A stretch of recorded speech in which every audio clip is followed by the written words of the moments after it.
નમસ્કાર દર્શક મિત્રો, ન્યૂઝરૂમ પાલિતાણા યુટ્યુબ ચેનલમાં તમારું સ્વાગત છે। ખેડૂતો માટે ખૂબ જ મહત્વના સમાચાર સરકાર તરફથી આવી રહ્યા છે।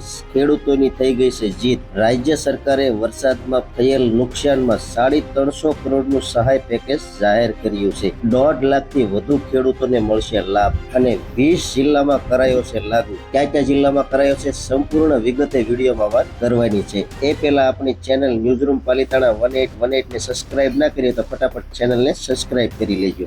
રાજ્યના ખેડૂતો માટે મહત્વના સમાચાર સામે આવ્યા છે। કૃષિ મંત્રી રાઘવજીભાઈ પટેલે ખેડૂતોને નુકસાની બદલ સહાય પેકેજ જાહેર કર્યું છે। ભારે વરસાદના કારણે ખેડૂતોને થયેલા નુકસાન બદલ 350 કરોડનું સહાય પેકેજ જાહેર કરવામાં આવ્યું છે। એસડીઆરએફના નિયમો ઉપરાંત સરકારે પોતાના ભંડોળની જાહેરાત કરી છે।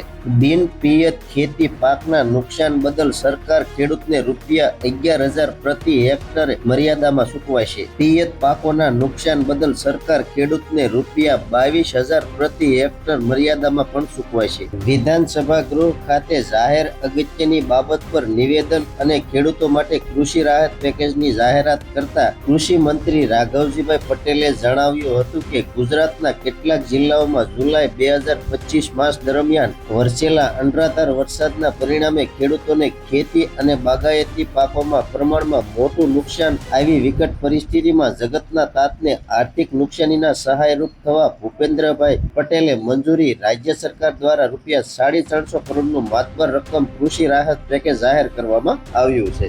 કૃષિ મંત્રીએ કહ્યું હતું કે વડાપ્રધાન નરેન્દ્રભાઈ મોદીની પ્રેરણાથી ગુજરાત સરકારનો અભિગમ હંમેશા ખેડૂત લક્ષી રહ્યો છે।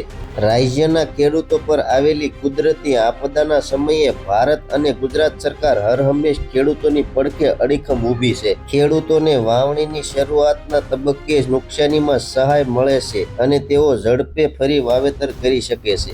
મુખ્યમંત્રીના અધ્યક્ષસ્થાને તાત્કાલિક ધોરણે આ નિર્ણય હિતલક્ષીમાં લેવાયો છે। કૃષિ મંત્રી રાહત પેકેજ અંગે વિસ્તૃત વિગતો આપતા જણાવ્યું હતું કે જુલાઈ માસમાં જૂનાગઢ, દેવભૂમિ દ્વારકા, પોરબંદર, રાજકોટ, આણંદ, ભરૂચ, સુરત, નવસારી અને તાપી જિલ્લામાં મળીને કુલ 45 તાલુકામાં અનરાધાર વરસાદ વરસતા આશરે 4,06,892 હેક્ટર વિસ્તારમાં ભારે વરસાદથી અસરગ્રસ્ત થયો હતો। આ અસરગ્રસ્ત વિસ્તારમાં 272 ટીમોની રચના કરી વિગતવાર સર્વે હાથ ધરવામાં આવ્યો છે, જેના આધારે આશરે 1.5 લાખથી વધુ અસરગ્રસ્ત ખેડૂતોને સહાય આપવામાં આવશે।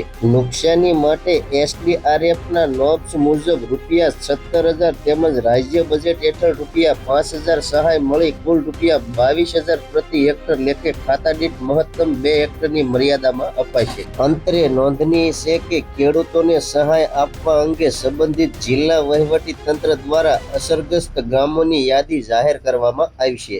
સહાય માટે નુકસાનગ્રસ્ત ગામોના નિયત નુકસાન ધરાવતા ખાતેદાર ખેડૂતોએ ગ્રામ્ય ઈ-કક્ષા ઈ-ગ્રામ સેન્ટર પરથી સાધનિક આધાર પુરાવા સાથે ડિજિટલ ગુજરાત પોર્ટલ પર અરજી કરવાની રહેશે। આ ઉપરાંત નવસારી જિલ્લાના ગણદેવી તાલુકા માટે નિયત નમૂના અરજી તાલુકા વિકાસ અધિકારીને કરવાની રહેશે। ખેડૂત મિત્રો, આશા રાખું છું કે માહિતી સંપૂર્ણપણે સમજાઈ ગઈ છે। તો માહિતી કેવી લાગી કોમેન્ટ બોક્સમાં કોમેન્ટ કરજો। ચેનલમાં નવા છો તો ચેનલને લાઇક, શેર અને સબસ્ક્રાઇબ કરવાનું ભૂલતા નહીં। હવે મળશું એક નવી માહિતી સાથે। ત્યાં સુધી જય જવાન, જય કિસાન, ભારત માતા કી જય।